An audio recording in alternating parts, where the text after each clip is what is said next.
Point of view. You're lying in bed in the darkness. It's so quiet the only sound is the ringing in your ears. Suddenly, you hear a loud noise beside you. You jump and quickly reach for your phone. You've received a message from a gremlin. The hair on your arm stands up as you read their message containing a case suggestion. On today's episode, Laura and I will be covering 2 cases suggested by our gremlins. With us, we have our best friend Colby, and this is Grimm.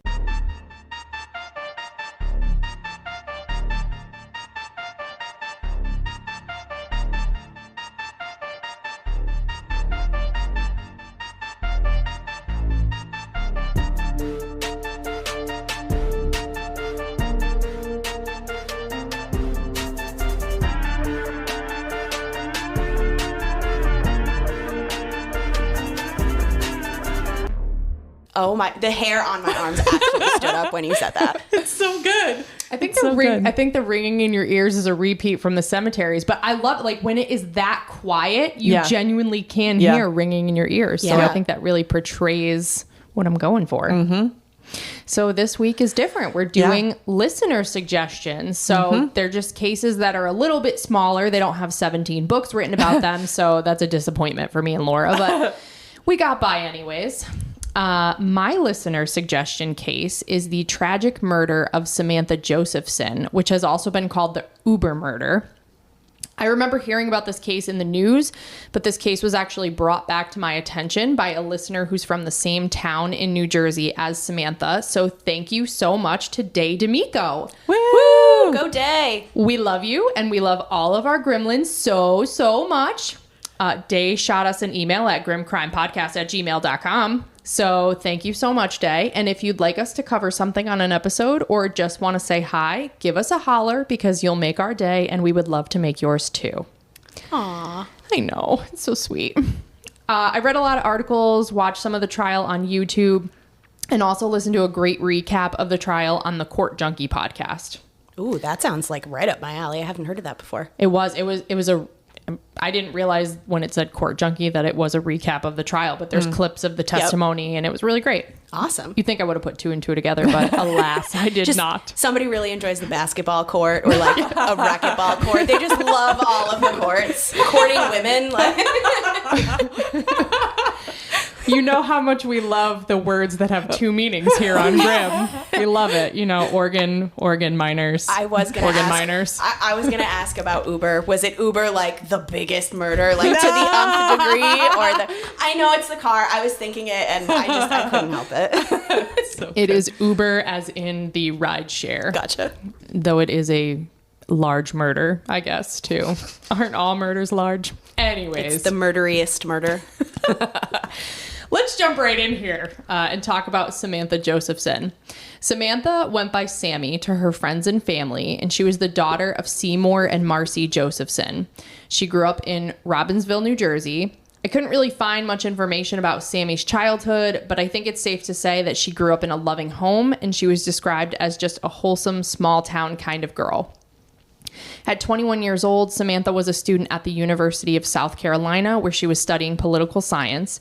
She was scheduled to graduate in June of 2019 and had planned to attend Drexel University School of Law, where she had earned a full scholarship, hoping someday to practice international law, which could not be further from my wheelhouse as a lawyer. So kudos to that. I think her life circumstances at the time of her death really makes this case hit even closer to home for me. I know you both probably remember the feeling of the final months of senior year of college. The dichotomy of hurtling towards adulthood while simultaneously celebrating pretty hard as a college senior. Sammy had this whole impressive life in front of her, and it was all snatched away too soon. On March 28th, 2019, Sammy went out for the night with friends to celebrate her scholarship and their nearing graduation, which again is very relatable. Yep. Mm-hmm. Sammy had a boyfriend at the time, a man named Greg Corbishley, who lived in Charleston, which was about 2 hours away from Sammy at the University of South Carolina. I did not use MapQuest for that. Thank you very much. Sammy had asked Greg to come out that night to celebrate with her and her friends, but Greg said he couldn't make it. Greg and Sammy, however, kept in constant contact. They'd frequently text each other, and they both had each other's locations available on the Find My Friends app. Sammy and her friends planned to go hang out that night at the Bird Dog Pub, which was at the popular college hangout area of 5 Points in Columbia, South Carolina. I looked into the area, and 5 Points is described as a village neighborhood synonymous with small businesses. In the area, there are residences, local businesses, and restaurants, and I got the vibe that it's sort of like Blueback Square in West Hartford for our Connecticut listeners.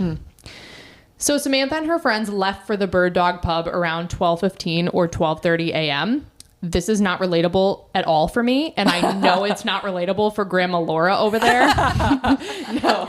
It's even a bit late for me at this point in my life. I think like 10:30 is about where I would draw the line at leaving my house. Even in college, I had to be out by 9 or it just was not going to happen. Once I'm out, I will shut it down. I will be the life of the party.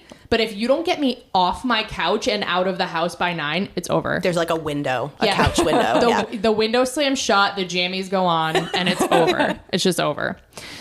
Sammy's group of friends hung out at the pub for a few hours, and around 2:30, Sammy told Greg she was getting an Uber back to her apartment, which was about 2 miles from the Bird Dog, so an Uber ride should have taken less than 10 minutes for her to get home. Once Greg knew that Sammy was leaving the bar, he started checking his phone to see her location in the Find My Friends app to make sure that she got home safely. But when he checked, he saw that she was actually headed in the opposite direction of her apartment, which he felt was odd since she had just told him that she was headed home.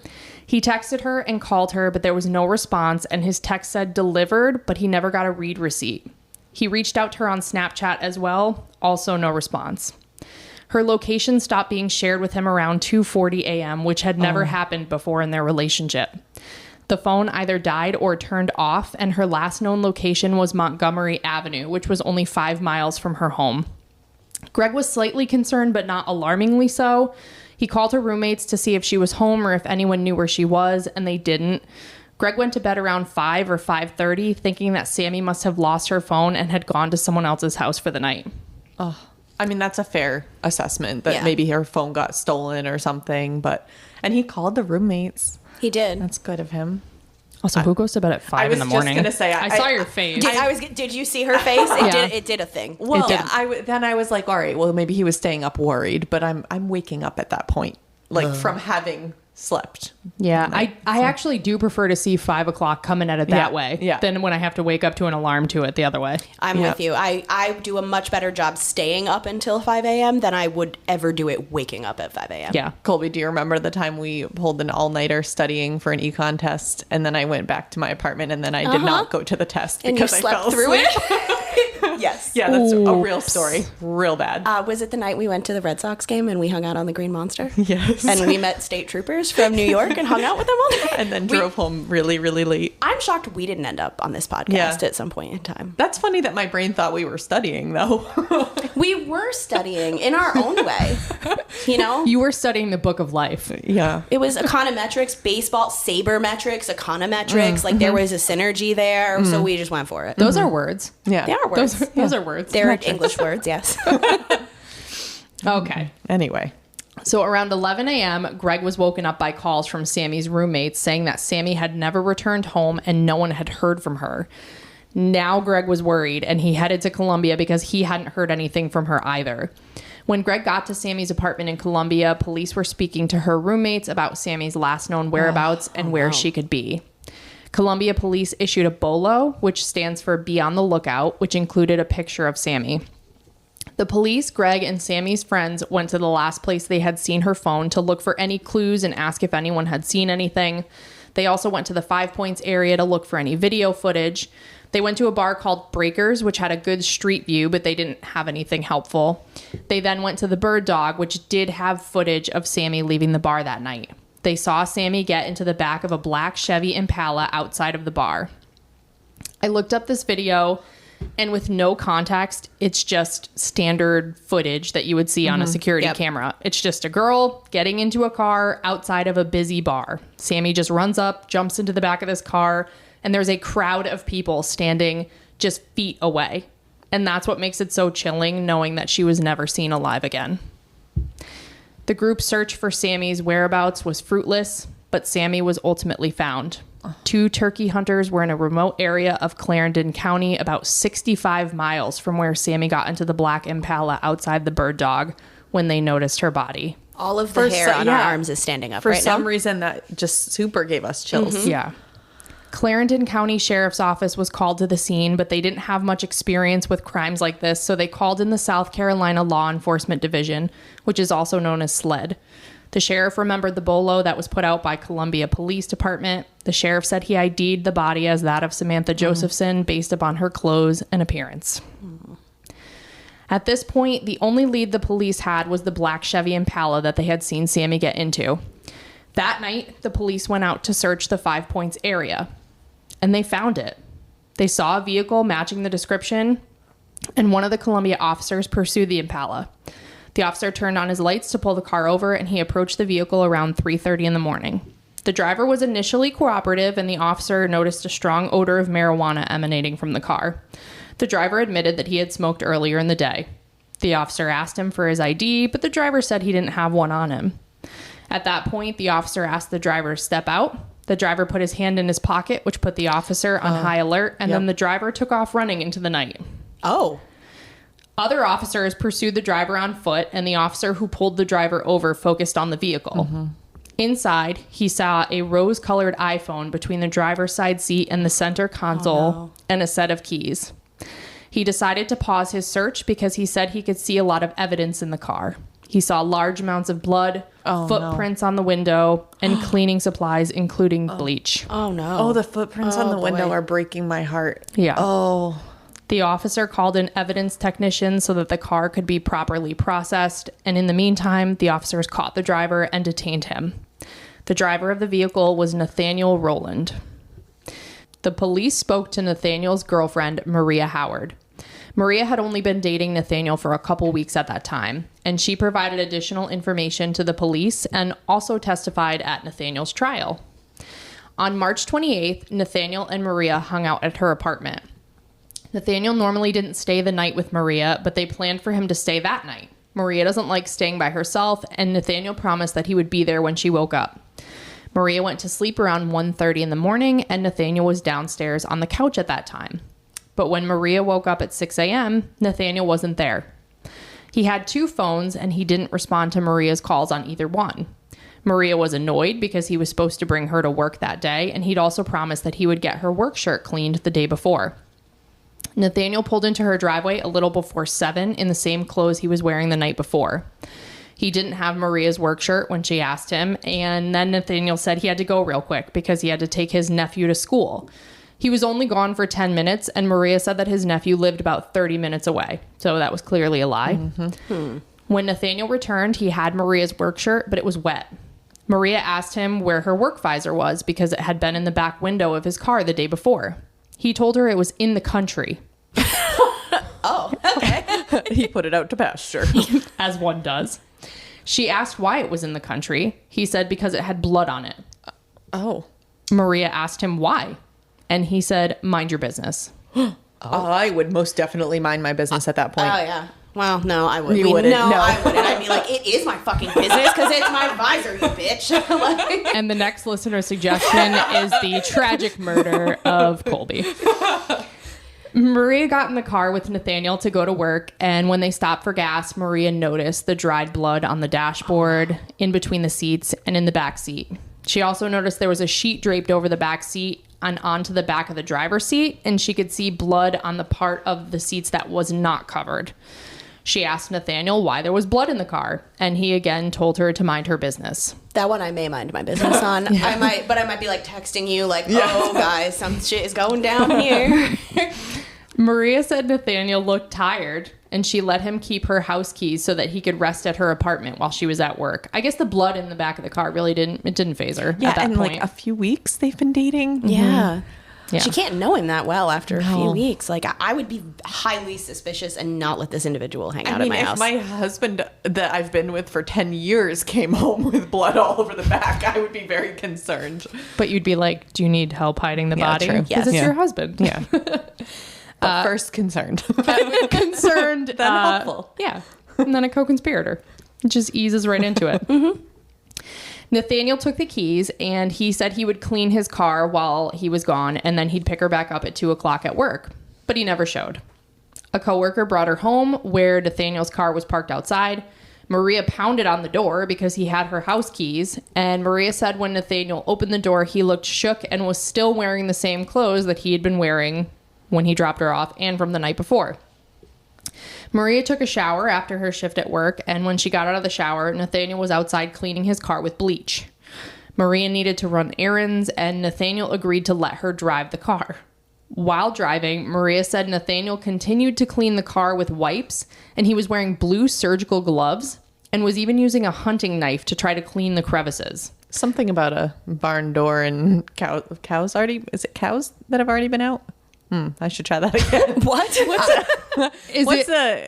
Closing the barn door after the cows are already out? That's a thing. This feels like a farm thing, but I don't know. It's not a farm What's thing. with Laura and cows? Like the Great Fire with the cow that we know nothing about? That's also a thing. That's very famous. The O'Leary farm. The cow knocked over the lantern. Okay, all that's I know is until famous. the cows come home, and happy cows come from California. Well, I'm not convinced it's about cows. It's happy cow. Just process what you said. No. There is a thing that's saying closing the barn door after the horses have been out, the cows have been out, some animal got out. I gotta look it up now because I've never heard this phrase, but it feels real. I promise you that it's a real thing. I've never heard I'm this not phrase convinced either. about How do I even look this up? Closing barn door after cattle. After cattle. I don't know what you're gonna find. Okay, we'll come back to you. Okay, so it was close the barn door after the horse has bolted. Okay, that's the phrase. I generally got the gist of it. Yeah. Do cows It's a bolt? thing. No.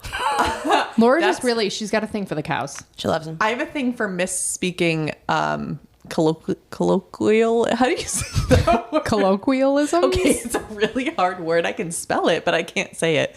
How do you... Okay. Colloquialism? Okay, anyway. This has been your pronunciation of the day on Grimm. Okay, all right. Now that we've lost half our listener base. It's like a PBS advertisement. The word of the day is colloquialism. So now that we've figured out what I was trying to say, yes. we can move on. Colloquialism. So Maria said he was using the hunting knife to try to clean the crevices of the car, and Maria asked him what he was doing, and can you guess what he said? Mind your business. Mm-hmm. Maria noticed a pink iPhone between the seats, and she asked Nathaniel about it, and he said he found it and was going to have the phone wiped so that he could give it to her. I thought this was going to be a whole bit where you said something, then Colby was like, mind your business, and then you said something else, mind your business. This one he had an answer for. Okay. Were you ready for mind your business again? Oh, yeah. No, Yep. just once. Okay. After running errands, Maria needed to pick up her child from daycare. Nathaniel said he didn't want Maria's child in the car because of the blood, and Maria agreed, but she had no other way to pick up her kid. So she picked up the kid and put her in the back seat on a booster seat, and then they went back to Maria's apartment. Nathaniel's friends wanted to go out that night to the 5 Points area. Nathaniel agreed to go and even volunteered to drive, even though there was blood all over his car. And that was the night that he was apprehended by the police. Police searched Maria's trash, and they found bloody gloves, a knife, and other items that were shoved into a Family Dollar grocery bag. Also, I mentioned that Sammy's body was found in a very remote area. It just so happened that the property across the street from where Sammy's body was found was owned by the Rowland family, aka Nathaniel Rowland. Oh. How peculiar. Not a coincidence. So Sammy's tragic death was the result of an accident. Ugh. Sammy had accidentally gotten into the wrong vehicle, thinking that it was her Uber. Oh, no. Once inside, she was unable to get back out because the child safety locks were engaged. And then she was brutally murdered. Sammy's autopsy showed that she had been stabbed at least 120 times. Holy shit. What? Yeah. And the medical examiner said he actually stopped counting around that point because he didn't feel that it added anything to his report. The medical examiner took over 170 photos given the severity of her injuries. Sammy had been stabbed in her brain, neck, head, torso, and feet. The medical examiner said that she had lost so much blood during the attack that they had a hard time collecting a blood sample from her body during the autopsy. Oh, man. Brutal. Oh, my God. Brutal. Nathaniel Rowland was charged and tried for Sammy's murder and kidnapping and for possessing a weapon during those 2 crimes. Jury selection began on July 12th, 2021. During his trial, Nathaniel maintained his innocence and he tried to introduce reasonable doubt based upon the DNA evidence. Nathaniel's DNA was not found anywhere on Sammy's body, including anywhere that was sampled on her clothing, her body, or under her fingernails. An unknown individual's DNA was found under Sammy's fingernails, but it wasn't Nathaniel's. The defense also argued that the evidence demonstrated that Sammy fought hard against her attacker, kicking and punching with all her might. Yet Nathaniel was examined and photographed and didn't have a single mark or scratch on his body. Huh. I'm perplexed. I am too. Is there a second person that was in the car with him? I think he just got lucky. Yeah. I think that he just got lucky and didn't have any marks on it. There could be another person involved, but I feel like it's mostly him. How much older than Sammy is Nathaniel? I'm just wondering. Like, she's a 21-year-old girl. I mean, she'd be strong enough, but I'm just kind of curious. I believe he was 24 at the time of the trial, so he was around 22 when this happened, and she was 21, so they were around the same age. Are you going to talk about what his motive was? I'm so confused as to what the motive would be. Did he just, she got in his car and he was like, oh, how convenient. I was hoping to murder someone today. Like, I mean, what are the odds? Or was he waiting outside knowing that people were getting Ubers and was like, perfect, they'll get into my car? No, he pulled up and Sammy just got right into his car. No, I know, but first of all, why did he pull up to the bar? Place. I think he was just in that area. I don't know if he was parking. I don't know if he saw her. Unfortunately, I have no answer for you on his motive. And all the articles that I read, and even the judge mentioned during the trial that this was just a random act of violence. How we talk about stabbing being so personal and so intimate and emotional. I just am perplexed unless he was looking for someone to kill and thought, people get Ubers by the bar and I have a black car that looks like it could be an Uber car. I don't know. And not only that, I mean, Maria gave a look into his day prior to this where they just hung out together and he was supposed to spend the night with her. So it's not even like something insane happened to him. There was no triggered him as far as we know, though he left sometime after she went to sleep at 1:30. So something might have happened in that half hour to hour span that triggered him. But that's what makes it even more tragic. It was an accident for her to get in this car. And it's just so unfortunate that he just did this. And no history of previous violence or mental issues or anything that you could find. I think he had one charge on his record, but I think it was theft or something. It was nothing. Wow. It was nothing that would lead you to believe that he would be capable of this. I'm blown away. Yeah. Well, so the defense leaned on this information about the missing DNA, hoping to sow a seed of doubt for the jury. There was too much evidence against him. His ex-girlfriend, Maria, testified about the events leading up to and directly after Sammy's murder. Maria said when she saw the video of Sammy getting into Nathaniel's car on the news, it all made sense. Mm-hmm. And while Nathaniel's DNA was not on Sammy, Sammy's DNA was found on Nathaniel's flip-flops, under his fingernails, and on his sock and bandana. Yeah. Okay. Then I agree with he just got lucky that his DNA wasn't on her. Yes. Yep. The state also introduced evidence that someone tried to use Sammy's debit card twice the night that she was murdered, and the GPS on Nathaniel's phone placed him at both of those ATMs. That's pretty damning. Yep. The defense didn't call any witnesses, and Nathaniel chose not to testify. On July 27th, 2021, after just over an hour, the jury returned with a guilty verdict on all counts. Good. Yep. Sammy's family asked for life, and they got it. Good. So following her death, Sammy's parents, Seymour and Marcy, have done amazing things in her memory. They got legislation passed in New Jersey called Sammy's Law. Sammy's Law is in effect in New Jersey, and it requires rideshare companies to issue additional identification materials to drivers to help passengers correctly identify their vehicle. They must issue 2 identifying markers to each driver to be displayed on the front windshield and rear window. They must create and provide every driver with 2 copies of a 2-dimensional barcode or other machine-readable code that passengers can scan to confirm the identity of the vehicle. And they must produce and issue 2 credential placards to be displayed on the driver and passenger side rear windows that include the driver's name, photo, and license plate number. Drivers who fail to comply with these provisions are subject to a fine of $250, and rideshare companies that fail to comply with these provisions can have their permit to operate in New Jersey suspended or revoked. That is excellent. Sammy's Law has also been introduced at the federal level, but it hasn't been advanced beyond the Subcommittee on Highways and Transit at this point. Now, our Gremlins know our motto: listen, learn, and stay alive. And this is definitely a case that we should all learn from, because most, if not all of us, have used a rideshare company and will use a rideshare service, especially with the holidays coming up. Sammy's parents have also started the hashtag What's My Name movement and foundation. Yes. The foundation's 5K race that they hold every year actually just occurred on September 24th, 2022. In addition to working to increase overall safety in ride sharing, the foundation is also working to drive down the number of sexual assaults that occur. I found these statistics absolutely startling.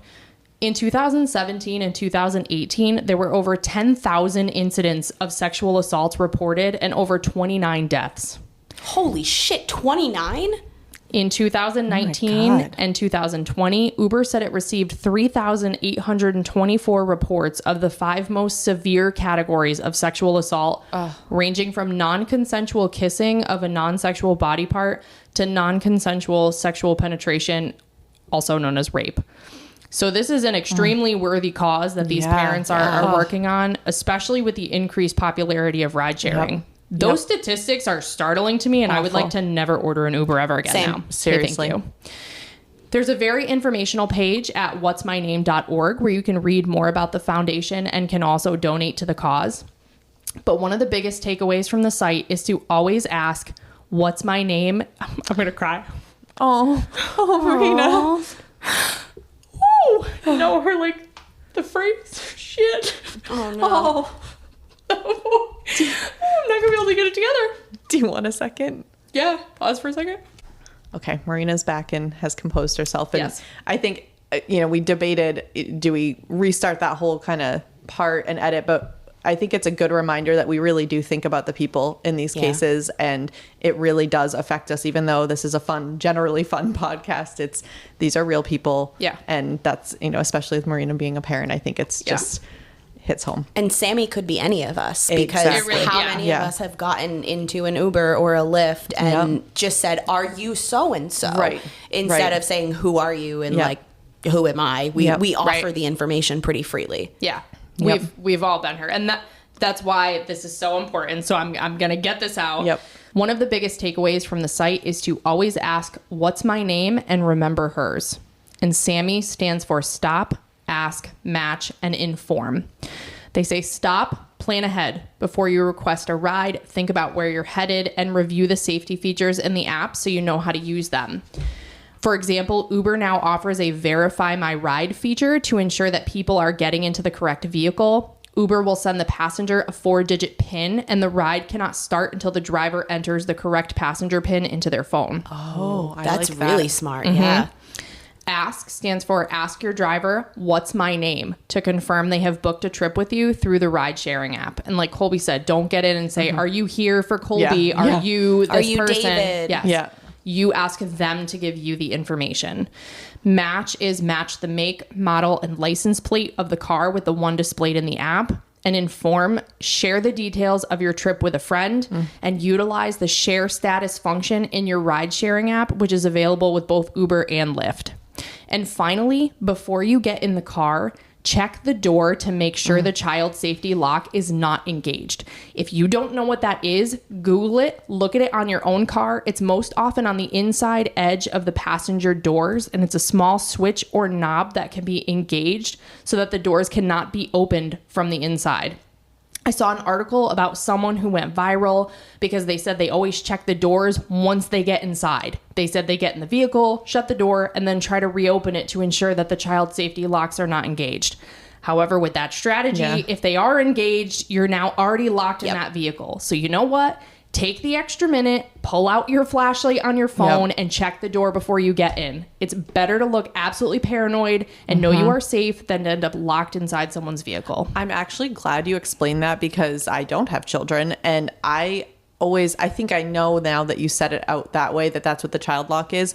But I think in my brain, I just assumed, when you can lock the, I was thinking window lock from the front. I just wasn't thinking about it. So I wouldn't have thought to do it before getting in the car. So yes, I'm glad you said that. I've never done it. I've never even thought about doing it. And I'm not kidding. Like, we need to learn. That's why this is such a great case to learn from. Like, we can all learn from this to avoid a tragic accident like this. The anxiety I feel thinking about the idea of not being able to open that door is immeasurable. Awful. So I have a coworker who, not to the extreme of Sammy, but she did have a scary situation in a Lyft one time. So we were traveling for work, and like all of us arrived at the location, and this woman was still missing from our thing. And we were like, that's weird. She's usually very punctual. Why is she not here?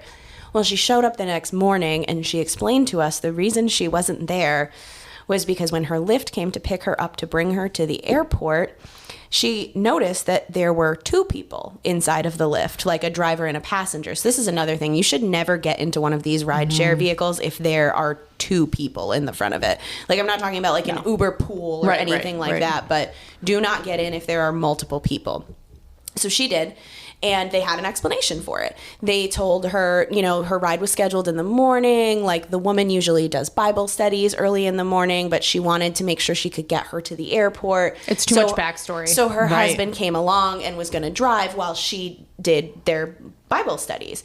And the woman was like, okay, that's fine. Like, probably thinking like, wow, how sweet that like you guys are partnering on this. And she said, she started to listen to what the woman was reading, and it was very like Satan forward, for lack of a better term.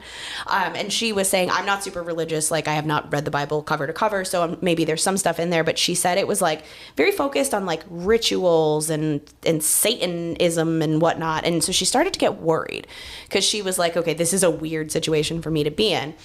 And then she noticed that the child safety locks were on in the car because she like went to jiggle the door, I think, to check, like you said, after.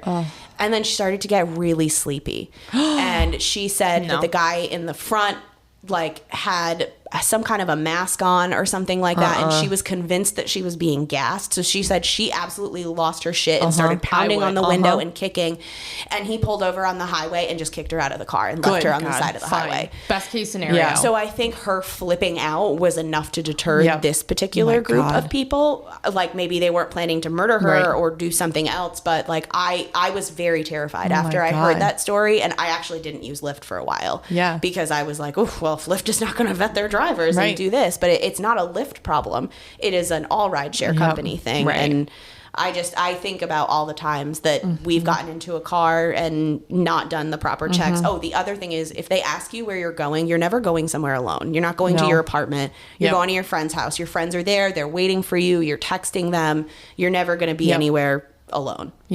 Make a fake phone call too. If you start to get worried, make a fake phone call. Say you're 10 minutes away.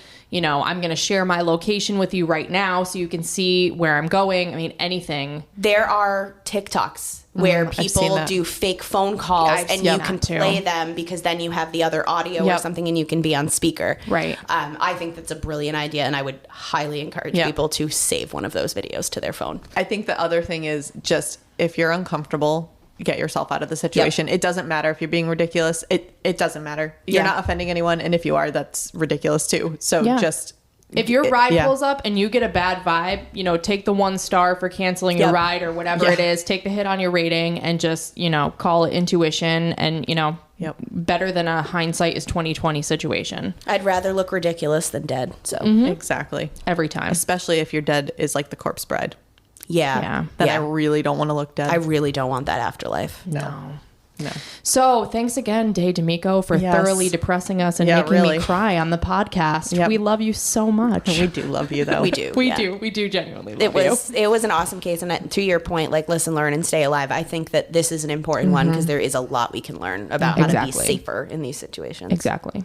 So Now, Gremlins, don't go anywhere, because if you're like me, you might have forgotten that this was not just a one case episode, because I was very into listening to Marina's case. it's Laura's turn. But yeah, this is listener suggestions. So we're going to switch over to a completely different kind of case that I will tell you about today. So today I'm going to tell you about the shooting on Hawthorne Hill involving Olympic equestrian Michael Barisone and his student Lauren Kanerek. Okay. I know. It's a very different case than what we normally do. That title sounds like it should be a Netflix series. It does. That's why I named it that.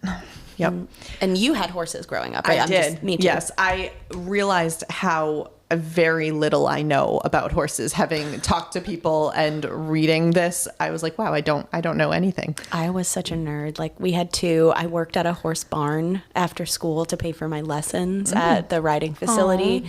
And I also was a member of a website called horseland.com. If anybody listening to this remembers it, you'd like literally have like horses and you'd enter them into shows. And like, this is so nerdy. I taught myself like HTML, how to code, because you'd like build your own page, which was like your stable, and you'd like make images of the horses. So yeah. Quick question. Did it have a forum too that I believe I did the same thing. Oh my God. Which is really funny. Maybe you guys were Horseland farm but seriously, friends. because you were like people. You were like, maybe we traded. Maybe we That's traded really horses. Funny. Yeah. Wow, guys. And again, I don't buy everything you put on the internet is forever. Where are my horses? Where's my MySpace? Like, I want it. Hopefully gone, like my live journal that is somewhere out there with way too much personal information on it. Yeah. Okay. All right. I will hush now. I'm ready. I was excited about the horses. I didn't have any horses. No, I didn't have a Horseland account. I'm really sorry. I feel really left That's out. okay. You can still, enjoy is probably the wrong word, but you can still listen to this case. Okay. So this case came as a suggestion from my dad and my stepmom. My stepmom is an extremely accomplished equestrian herself in the same discipline that we're going to talk about today, dressage. And they immediately thought of this when we started Grimm. So they've been waiting for me to look into this one. I love that. Yeah. That brings me joy. And I love them. They're so great. They are. My dad, I always say, is the number one gremlin, because he's always out there telling people about us and all that. So, adorable. Yeah. Thanks, Dad.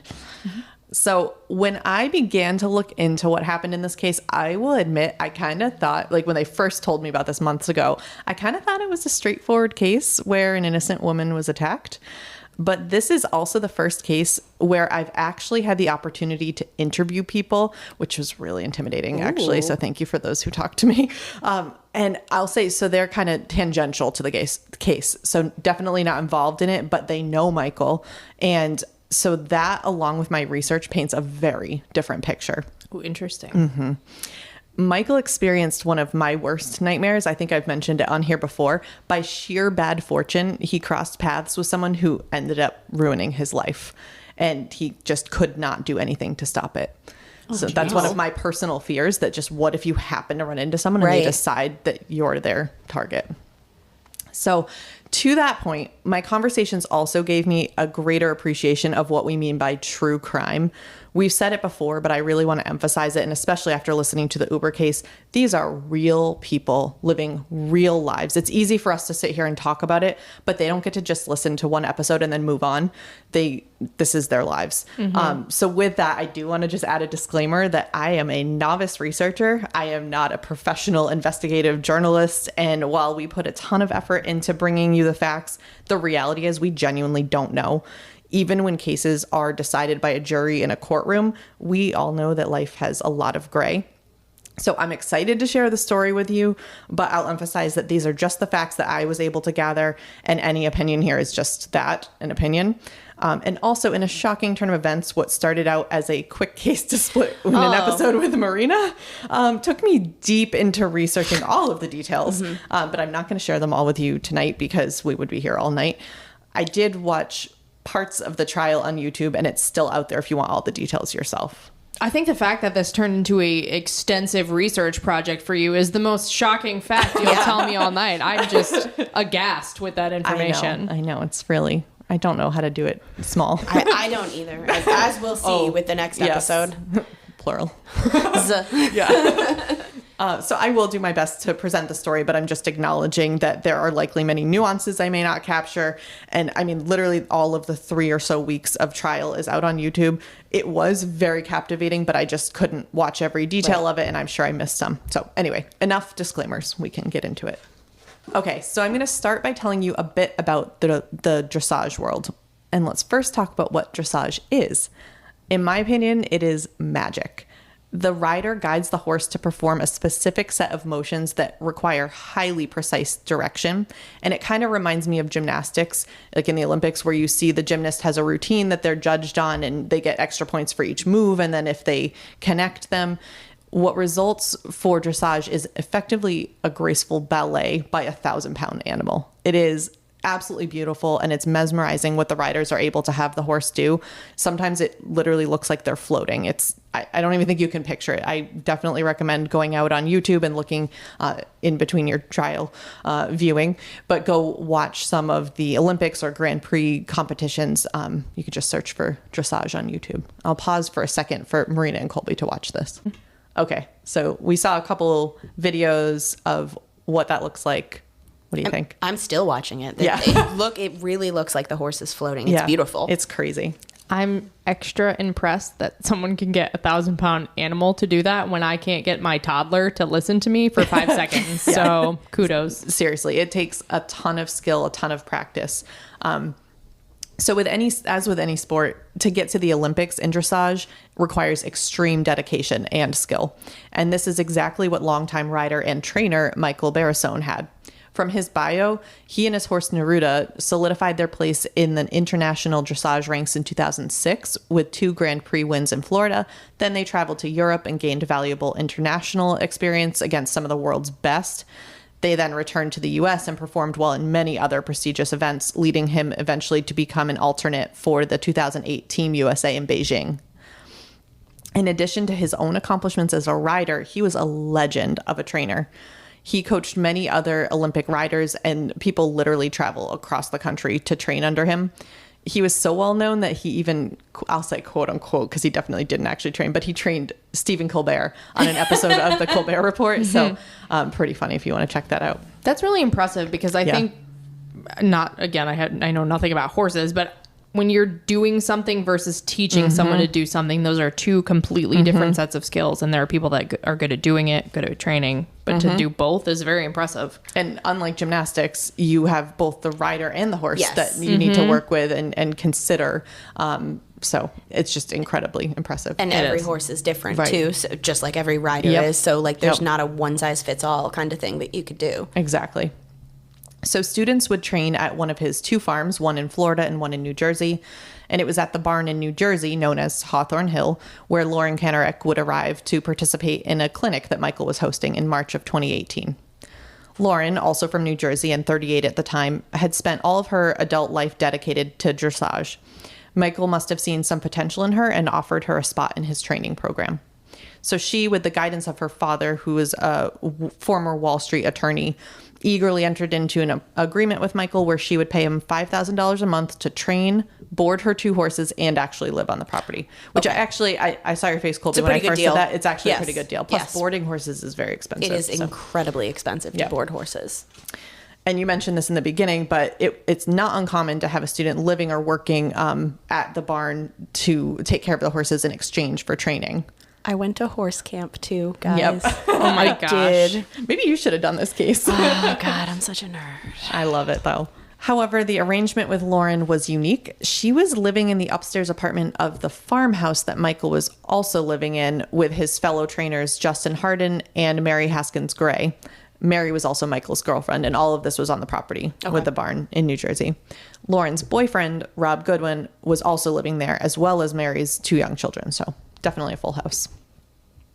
Trouble begins when Lauren discovers she is not getting trained exclusively by Michael. She's being taught also by the other trainers, Mary and Justin, in addition to time with Michael.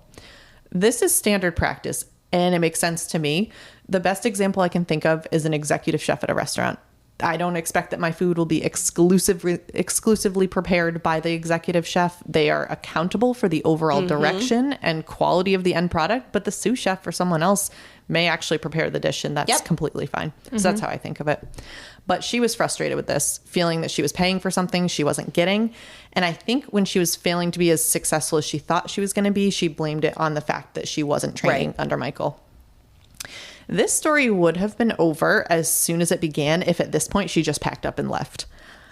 There are other farms to train at after all, but instead she chose to wage war on Michael and his trainers. So she took to social media and began blatantly attacking them and the business. She accused Michael of abusing and neglecting horses, which is obviously a huge no-no as a trainer and all that, and then in general. She says things like he doesn't pay his bills. She accuses him of insurance fraud. All of this is, of course, false. And she's living at the barn? Yes. Okay, that's I feel awkward down to my core just hearing about this situation. Yep, the other people working on the barn say that it was incredibly uncomfortable, and just it was very clear that there was a lot of tension. So tense. And again, I think to myself, why wouldn't she just have left? Right, that's what I'm thinking. Like, your living situation is wrapped up in this too. Exactly. And in the 48 Hours interview that I watched, Lauren's father, when asked the exact same question, said, quote, Michael never asked her to leave. First of all, that's not true. Michael definitely asked her to leave. But second, why would she need him to ask her to leave to leave? You don't need permission to leave. You just leave. Exactly. I did read something where she claimed that she thought she couldn't get her horses out fast enough and something would happen to them. But there is no truth in the concern for the horses, so I think she should have just left. So was she continuing to train with him and the staff like while she was lobbing these accusations on social media? I don't think so. I think that had stopped once this all began, but I'm actually not clear if they tried to kind of work with her because she was paying the amount. I'm not sure. She's like, I'm not going to train under you. I'm just going to sit upstairs and blast you on social media, and I'm going to continue to give you my money. Yeah. I'm not sure. This all happened within a pretty small time frame, so I'm not quite sure. So as I said, instead of leaving, she actually continued to ramp up her attacks. So now she's posting how she's, quote, at war, saying her life has been threatened, but simultaneously threatening his life. And she says, quote, I've been planning this for months. Everything I've done up until now has been child's play. So pretty serious stuff. Yeah. This isn't just like, this guy sucks and then leaving, but seriously that sounds like a scary. Threat. Exactly. Yeah. And now you said this earlier, Colby. Remember, she and her boyfriend, Rob, who is a much bigger guy than Michael physically, as an aside, they're still living in the same house as Michael. So when she starts threatening him as well as Mary and the kids, Michael decides they need to physically separate, that he's not comfortable. So he actually relocates himself and Mary to the clubhouse at the barn where they figure out what to do. So he's living like out of a suitcase, sleeping on a couch kind of thing. Because he can't kick her out. Yeah. So, and again, I'm not sure on the exact timing of that part, but I think it was basically like, I cannot sleep here. I need to just like get away and figure out what to do here. Makes sense. So now I'm going to take you kind of through the days leading up to the shooting. So July 31st, things begin to escalate quickly at this point. The shooting was on August 7th. So this is about a week before. Michael hires a private investigator who runs a background check on Lauren because he's just trying to figure out, what on earth am I dealing with? Like, is this someone who's got a history of killing people, or is this someone I can not worry that much? But that same day, numerous people overhear Lauren saying she's going to destroy everything in Mary's life. Mary, again, is the co-trainer and Michael's girlfriend. Yikes. And when he hears this, he calls 911. The police respond. He says he's in fear of his life. He's not sure what she's going to do, but the police do nothing because according to them, it's a civil matter. So the next day, feeling desperate with that answer, Michael starts making calls trying to figure out what to do. He calls his attorney that works for the U.S. Equestrian Federation, and he's a board member on that. Then calls the CEO of USEF to try to figure out if there's anything he can do. He calls a police officer friend. He's just trying to look at, he feels like the police isn't helping. Yeah. What else can I do? Right. And that same day, Lauren arrives at the stables after hours. So, there's the hours that everybody's there. Sure. But she goes there after hours, which is effectively going into his house at that point because he's staying there and sleeping there.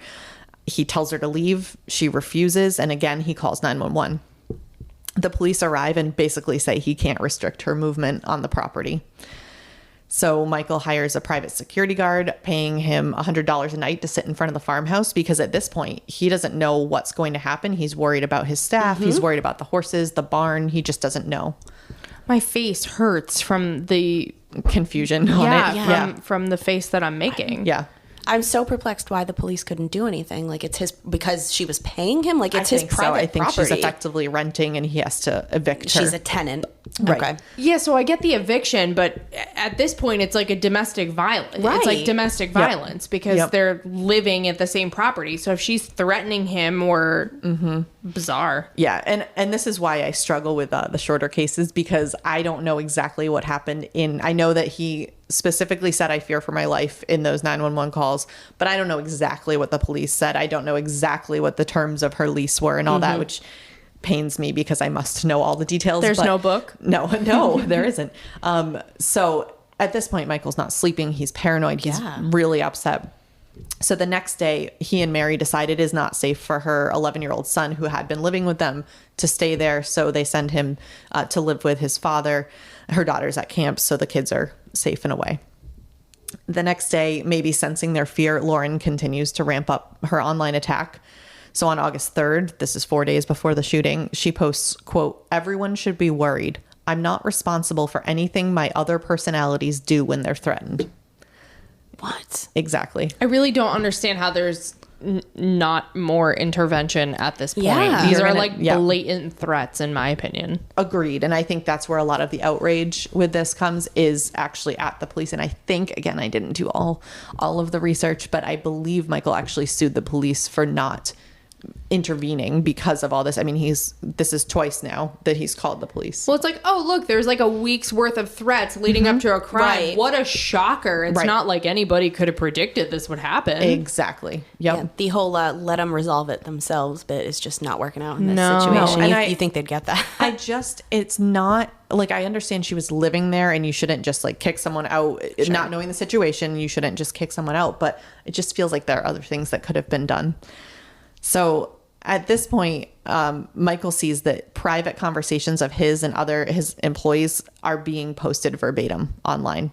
So he again calls the police. So this is the third time now that he's called the police. He tells them he thinks he's being recorded and that he's being threatened. Although they take no action from his perspective, so they basically same thing, say we can't do anything. They do talk to Lauren, who freely admits that she is indeed recording at the barn. Now, I did look up. New Jersey is a one-party consent I state, was gonna ask. meaning only one person needs to be aware of the recording, as opposed to a two-party state where the person being recorded has to consent. I'm not sure if that changes with private property, but I wonder if that's maybe why the police couldn't take any action at that point. Which that always cracked me up, because the person that is recording obviously consents. Right. So I the know. other person I is know. just shit out of luck. Exactly. The only thought I have is if like you were recording a room full of people, or like if I left my phone in here and recorded you guys and I walked in the other room and used whatever you said against you, like neither of you would be a consenting party, but like I wasn't present for the recording, so I don't think I would count as a consenting party. Maybe. We are being recorded right now. We are. With our consent. With our consent. Yep. So either way, however, whatever's legal or not, it seems like it would have been really nice of the police to be like, you're not crazy. You are being recorded. Right. I mean, I don't know. Again, I don't know the legality of that, but they don't say anything. So August 4th, we're now 3 days before the shooting. Lauren continues to threaten and harass Michael via text. She says pointed things like she's going to have people come ride her horses on his property, which doesn't sound like a really aggressive threat. But if you're you have a barn like this where you're training people, there's a lot of liability with that. And so anyone who would have come onto the property to ride a horse has to sign a release. That's just standard. And so Lauren arrives to the stable saying she's going to have all these strangers ride on the property. Still kind of a funny threat for It people. is. For people Yeah. who like aren't involved It in just horses. goes to like show that like it was literally every angle. You know what I mean? Right. Like it's like even you can't even like have your stable, you know? Right. So she arrives to do that, and he of course says you need to sign a release or leave. She refuses, and he calls 911 for the fourth time. They again don't do anything. Maybe they're just thinking this is, like you said, a landlord tenant thing. Like, you know, we've been called here before. You guys are fine. But they don't do anything. I thought that I rarely am not going to shit on the police because there's always so much information we don't have. Yep, exactly. Maybe there was nothing that they could do, or it just didn't seem as intense. Again, hindsight's always 20/20. We're hearing it back and we're like, how did you not read these signs? Can you imagine though getting a 911 call and you're like, she threatened to ride horses on literally. my property. Right. Exactly. And the cops are like, sir, this is 911. The cops are like, that's what people do with horses, sir. They ride them on properties. Right. Well, Please and stop calling us. I can also see, like, would the correct path of action be go to evict her, wait the 30 days, like blah, blah, blah, get a restraining order? Yes, of course it is. But you put yourself in the situation of someone just, and again, this is one of my weird phobias of just running into people who can just ruin your life. You can follow all of those things and still have somebody do something to you and harass you. And I just think how overwhelming and stressful, and from everything I read and everyone I've talked to, Michael was not confrontational. He was not, this was just not a thing. It just was not. I think he was probably so flustered and so upset, and it just, you know what I mean? And he's thinking, I'm calling the police. I'm trying to, I'm trying to get someone to help me. So I can see it. So August 5th, 2 days before the shooting, the harassment continues. Lauren is posting and texting things using exact wording from private conversations. So Michael at this point pays a company $5,000 to come in and figure out where he's being recorded to just actually scan for bugs. And they don't find anything. But Lauren boasts online that she's hidden them where no one can find them and says she thinks it's funny watching them scurry around to try to have conversations without being recorded. I don't like that. No. And by the way, at trial, spoiler alert, there's a trial. The defense has over 70 private conversations being recorded around the property. So they were definitely, it's a lot. It's a lot. Yeah.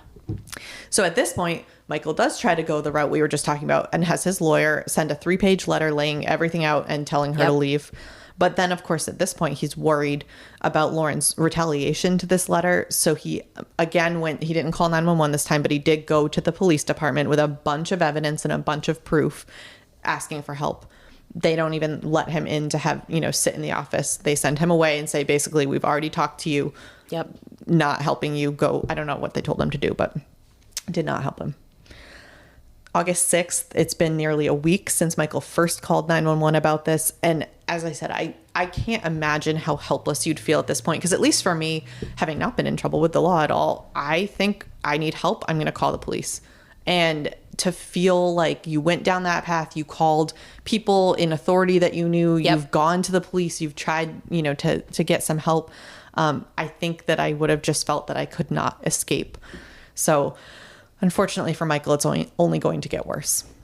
So Lauren, again, ramps up her attacks. The day before the shooting, she and Rob, her boyfriend, file a complaint with the town saying that Michael was doing construction on the barn without a permit and that the barn was unsafe to live in. So they're effectively trying to get him kicked out of the barn.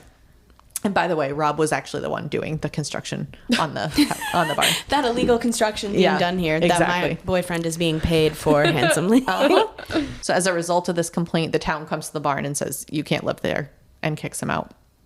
So while this is happening and the town is literally walking around with them, Rob is walking around pointing things out and saying, here's what's, illegal, I guess.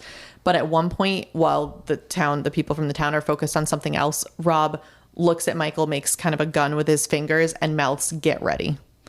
I would shit my pants if somebody did that to me. So now he's sleeping on a mattress outside the barn because he can't sleep inside. Wait, I have a question. Was she also living inside the barn? No, they were at the farmhouse. They were still. at the farmhouse. Yeah. Okay. Yep. Sure. So arguably fine. Could he have not slept out on a mattress outside the barn? Yes, but that would have meant going into the house. And it's just at this point, I would not have wanted to be around them either. I'd be like, you know what?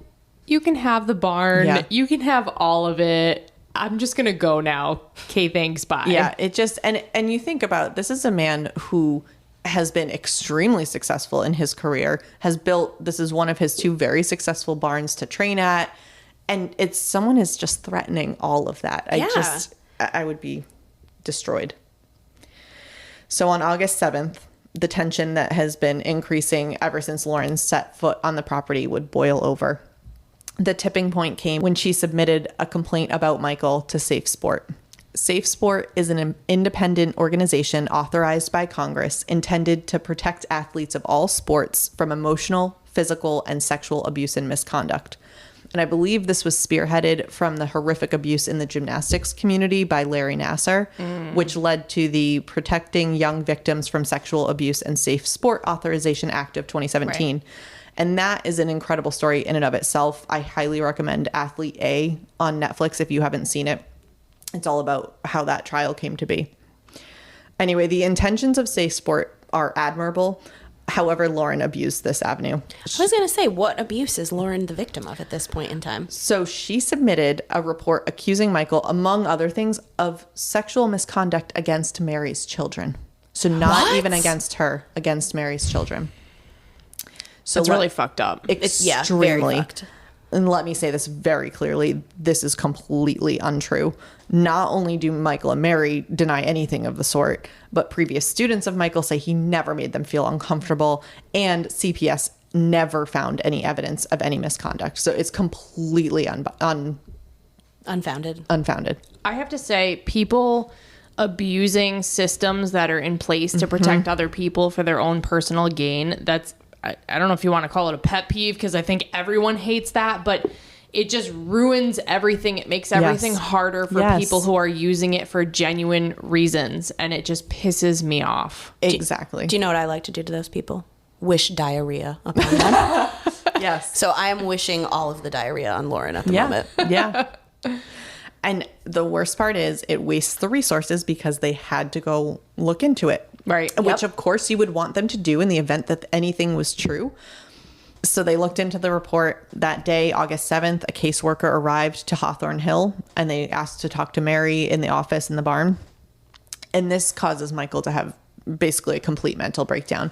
He had struggled in his childhood and through adult life with depression and anxiety, and wanted children but had not had them with, he had been married before, had not had children with his previous wife. And so he was so happy when he met Mary and had the kids and absolutely loved those kids. So to have someone accuse him of something so horrible that was so untrue, on top of what he had just lived through for the past week and even beyond, before that, he just had a complete breakdown. I'm so sad for him. Me too. It's awful. He has no memory beyond this point. But what happened next was Michael went into his office and asks Mary and the caseworker to wait outside. He has a safe in his office where there was a 9mm gun owned by one of his close friends, Ruth Cox. And I didn't find anything explicit as to why he was keeping the gun in that safe, but she had arrived to the area like 5 days before, but it's nothing. It's nothing material to the case, so I tried to keep my research down. But just in case you asked that question, I'm not sure why she had to bring a gun with her and why it was there. She was charged with unlawful transfer of a weapon as a result of this, but otherwise that's the only impact, and the fact that he had a gun. So Michael then drove to the farmhouse. So it's on the same property, but it's a huge property, so it's like a quarter mile away.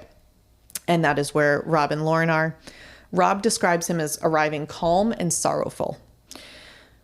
Michael says, "Can't we work this out? I don't want to go to war." And Rob then turns his back and walks away, and Lauren walks past Rob to confront Michael. No one but Michael, Lauren, and Rob know exactly what happened at this point. But Lauren was shot twice in the chest, and a third bullet was discharged. Rob, likely in an effort to subdue Michael, beat him, while Lauren, who miraculously survived the gunshots, called 911. I'm not going to lie. I thought this story ended with Michael getting shot by Lauren. I did too. That's where I thought you were going. This was a plot twist. And you are getting the reverse plot twist that I got, which was when I first looked into this, I will fully admit, based on the headlines, which make me angry now, that it sounds like Michael, Olympic trainer shoots woman, student, and it just makes her sound really innocent and him really guilty. And then you hear all of this, and we'll get into my thoughts on the whole thing, but I felt exactly the same. So in the 911 call, in the background, you can hear Rob saying over and over again, "I'm going to fucking kill you." In the scuffle, Lauren and Rob's dog also viciously attacked Michael. So he's now had the shit beaten out of him and dog attacking him. And so when the police arrive, they have no idea who the shooter is because they see Rob on top of Michael, still beating him. Neither have a gun in their hands. It's on the ground. When they ask who the shooter is, Rob says Michael, and Michael is basically incoherent at this point. He makes some comments and says, the police say he was saying, "Is this real? I need to wake up. I had a good life," which just makes me want to cry. Because again, this is my worst fear of just, can you imagine just right now, things are going great. We have this great podcast and just you cross paths with the wrong person. And anyway. What a confusing kerfuffle for the police to wander upon. Exactly. So they take Michael into custody because Michael did just shoot Lauren. Exactly. So that's fair. Exactly. And medical personnel tend to Lauren. She's rushed to the hospital where she's put in a medically induced coma for 4 days, and she remained in the ICU for 3 weeks, but she did survive. Wow. Which is incredible for being shot in the chest twice. I feel like it was because she was so spiteful towards Michael. She was like, I will survive this, and you will rue the day you shot me. I think that's very accurate. So only the good die young. Well played. Yep. Well played. Now, the next day, Michael was charged with 2 counts of attempted murder. And at 67, he was facing 80 years in prison. Oh, shit. He's old. I was thinking he was much younger than that. I was thinking he was like in his 40s or something. As you described him. This man has had a wonderful career, has literally been to the Olympics, has this beautifully successful multiple barns, training. People freaking love him. And he finds himself in this situation. It just breaks your heart. Wow. Although he was put in jail in August of 2019, his trial didn't begin until March of 2022. So that was this year. Michael's defense said Lauren had basically driven him crazy through her attacks on social media. They say he was suffering from a mental illness at the time of the shooting that made him think his life was in danger and acted in self-defense, not knowing what was right or wrong.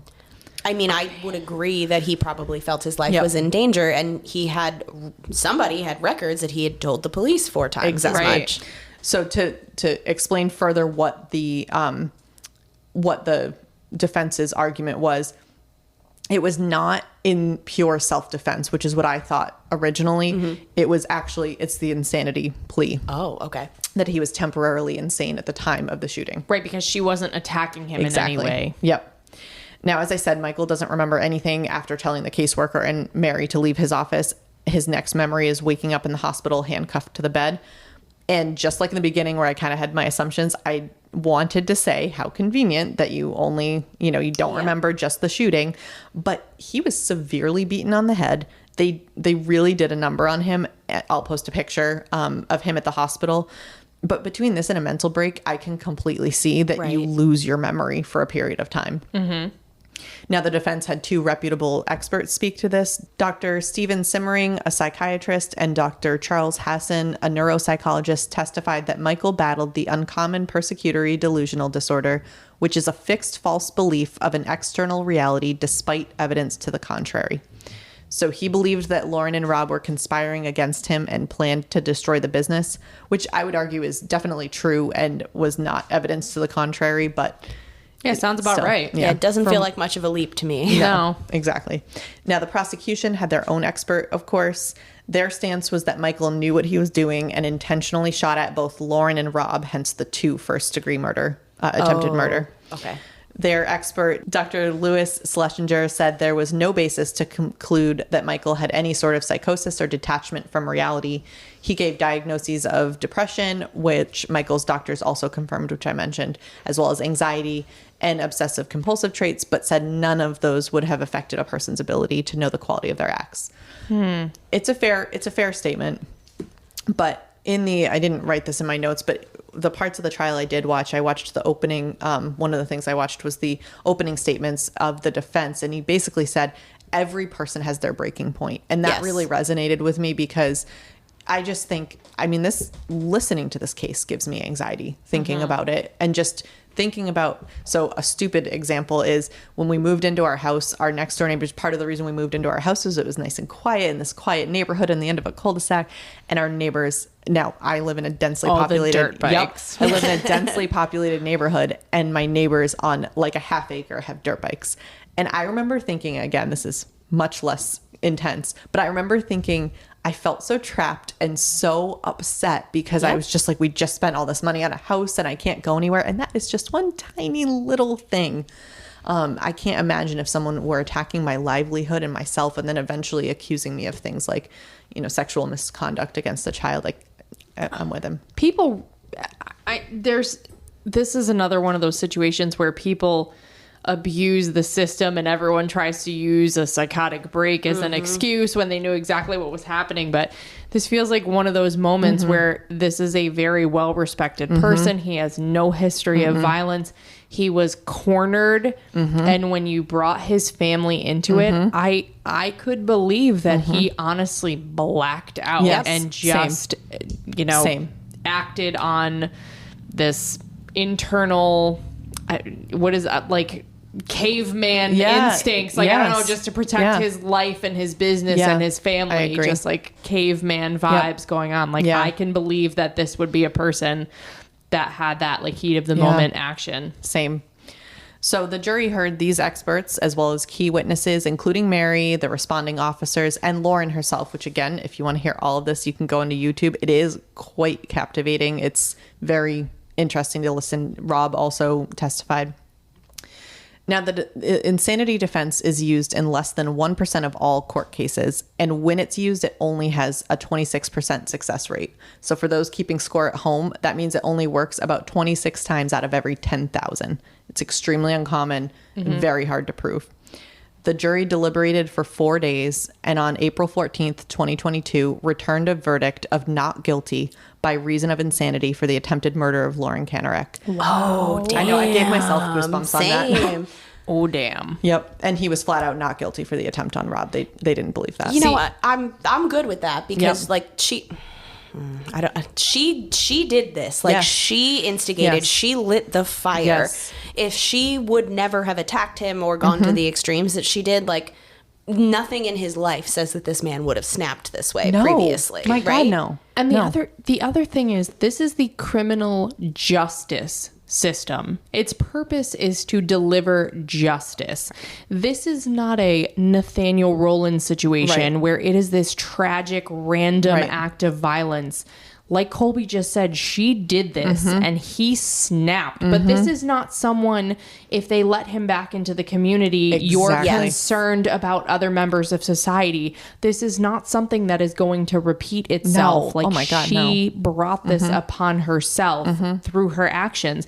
And how dare you? How dare you do this? And then be just devastated by it. Not that I listened to the trial testimony, but I'm sure she's devastated. And I'm sure she has PTSD from it. And I'm sure she's just can't be great to be shot. Well, all the comments are exactly that from her, is that I'm the one who got shot. You think? Yeah, you're the victim. Yeah. But again, you brought it upon yourself. I mean, if you threaten someone like that, that's like people that get up in someone's face and say like, you know, screw you, like, and then they get punched in the face and they're like, I was assaulted. And it's like, well, yeah, but don't do that. Yeah, don't do that, and you won't be punched. Like, can't say I've ever been randomly punched before. Exactly. And now I understand you can't just go shoot people for what they do. No. And I don't believe if this were the first thing that happened and he just, you know, after a few attacks online, he went and chased her down and shot her. But he's called 911 four times and went to the police. He's called everyone he knows that has any power whatsoever to intervene. This is someone who, again, is not into confrontation. He doesn't have any history of violence. He just is living his life as this super successful trainer and rider. And this person comes into his life, and I would have a mental break as well. He felt hopeless and he snapped. Yes. Yeah. So Michael was brought after the trial to a psychiatric facility. Lauren, who again had physically recovered, and I'll say that because I do, for all of the things that she did, I do recognize that was still a traumatic event. So I will acknowledge that she physically recovered. I'm happy she survived. Yes. I'm glad she wasn't murdered in this scenario, but like too. Actions have consequences. Well, and that would weigh on Michael's conscience. That's what I was going to say. So Yep. Can I just plug into, like, there are people that try to plead the insanity defense. You don't just get to walk. Exactly. There are a lot of people who the few times that it does work, they can actually be institutionalized longer than their criminal sentence would be for the crimes that they are getting out of. Yep. I will say, so he just got moved on September 7th to a less restrictive facility, right? But they will follow up every 6 months. And now the only other thing I'll say about this is I'm glad I watched some of the trial because I couldn't believe how I felt the judge was very biased, which seems very wrong to me, but it very much felt like he was against and thought Michael was guilty. So what concerns me about that is that he is part of and I don't know all the details of this, but he weighs in on whether or not Michael gets out of the psychiatric facility, which is I'm hoping that they'll give it some time and he'll be able to get out and rebuild. But that part still gives me a bit of a pit in my stomach. I'm glad that he was vindicated and that he was not found guilty, but you're absolutely right. He's not just free to go live his life. She is, by the way. She's fine to go live her life, but he is still in this facility. Right. So speaking of Lauren, she and her father hired an attorney to sue Michael in a civil court now. So in the spirit of listening and learning, remember this was the distinction we had in the Rebecca Zahow case when we had a civil case over, what's the other one? Not civil, the criminal? Yeah, that one. Okay. I didn't learn. The same thing happened in the Robert Wan case as well.